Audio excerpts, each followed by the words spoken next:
நம்ம எல்லாருமே வாழ்ந்துட்டு இருக்க இந்த யூனிவர்ஸை பொறுத்த வரைக்கும் நம்ம கற்பனைக்கும் அப்பாற்பட்ட பல சக்தி வாய்ந்த விஷயங்களும் இருக்குது. நம்ம யாராலையுமே பதில் சொல்ல முடியாத ஏகப்பட்ட மர்மமான விஷயங்களும் ஒரு பக்கம் இருக்குது. இருந்தாலுமே இவ்வளவு பெரிய பிரபஞ்சத்தில் பூமியில் மட்டும்தான் உயிர்கள் இருக்கா, மனிதர்களாக நாம மட்டும்தான் இங்கே தனியாக வாழ்ந்துட்டு இருக்கோமா அப்படிங்கிற மிகப்பெரிய கேள்விக்கான பதில தான் பல பில்லியன் டாலர் செலவு பண்ணி சயின்டிஸ்ட் எல்லாருமே ஏலியன்ஸ் ஒரு பக்கம் ஸ்பேஸில் தேடிட்டு இருக்காங்க. பட் இன்னைக்கு வரைக்குமே அதுக்கான பதில் நமக்கு கிடைக்கல.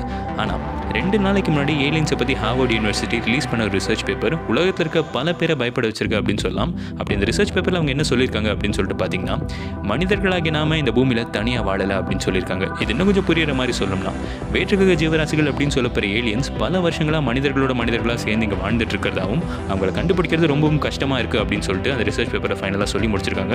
அண்ட் இந்த ஃபர்ஸ்ட் டைம் கேட்குறப்ப என்னடா என்னென்னமோ சொல்கிறீங்க அப்படின்னு சொல்லிட்டு நம்ம எல்லாருக்குமே தோணும்.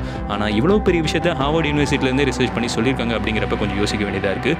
ஸோ நிஜமாலுமே இந்த பூமியில் நம்ம தனியாக இல்லை அப்படின்னு சொல்லி நீங்களுமே நினச்சா மறக்காமல் லைக் பண்ணிட்டு கீழே கமெண்ட் பண்ணுங்கள்.